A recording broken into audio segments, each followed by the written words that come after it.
Pioglitazone, or Actos, is an interesting and additional treatment option for type 2 diabetes. It's an oral medication. It's taken once a day, has three different dosages: 15 milligrams, 30 milligrams, or 45 milligrams. And it has a fairly complex mechanism of action. It interacts in basically the easiest way to think about it, it kind of works on the hormonal relationship between the liver, the pancreas, the gut. It kind of affects all of these things diffusely, and it improves insulin sensitivity, similar to metformin and GLP medications. So definitely improves blood sugar in patients with type 2 diabetes. It can also reduce the deposition and the inflammation, the deposition of fat and the inflammation that comes along with that in what's called fatty liver disease or metabolic associated steatohepatitis. So that's another benefit of it. It can improve lipids quite a bit. A lot of times it will improve triglycerides. It'll bring those down. It can improve your good cholesterol. And because of the way that it works, it doesn't have an immediate action to it. It takes about a few weeks, maybe a month, to start to see what it can do. So it certainly is an option to think about. Now, it's not one of the more commonly used medicines, and that is because it has some other issues that we have to consider.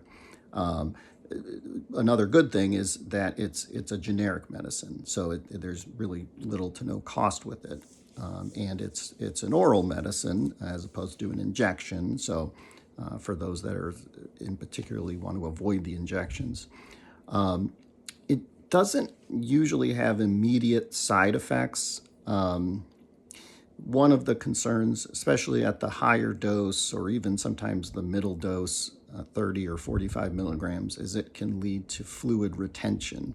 And people that are prone to heart failure, it can cause heart failure exacerbation. So that's one of the concerns. Another one is that it can reduce bone density and it can increase the risk of fracture.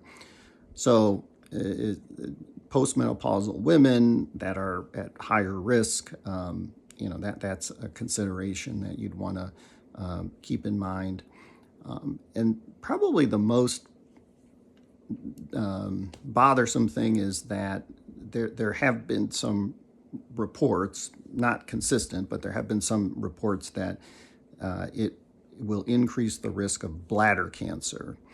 And so now the risk of bladder cancer in most people, aside from smokers or people that have chronic inflammation in their bladder, chronic urinary infections, or people that have been exposed to certain chemicals, through their job or something. Those are the bigger things that can increase the risk of bladder cancer. So if you have some of those things already, that's something to consider. But otherwise, the risk of bladder cancer is still relatively low.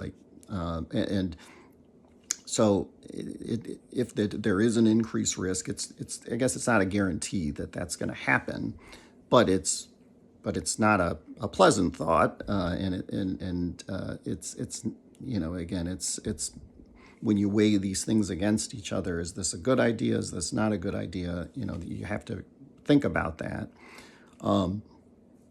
Now, I still do use pioglitazone, Actos. I still use it, and I talk to people about these effects, of course, just to make sure they're aware. because sometimes there are all, the other medical options that we might go to first, are not effective, are not tolerable. There are some people that do really, really well with this medicine where they might, try all sorts of the other diabetic medicines and struggle, and then they take this and it clicks. I can't say that I can, pick those people out all the time. But it really, if you're dealing with a lot of problems connected to insulin resistance, weight gain, fatty liver disease, abnormal cholesterol with very high triglycerides, that kind of, central obesity. So this is not an uncommon type of person as it is, but those things together, sometimes it's like the perfect antidote for those things. But again, you have to just consider those other potential risks. So it's a mixed bag, but it can be useful in certain situations.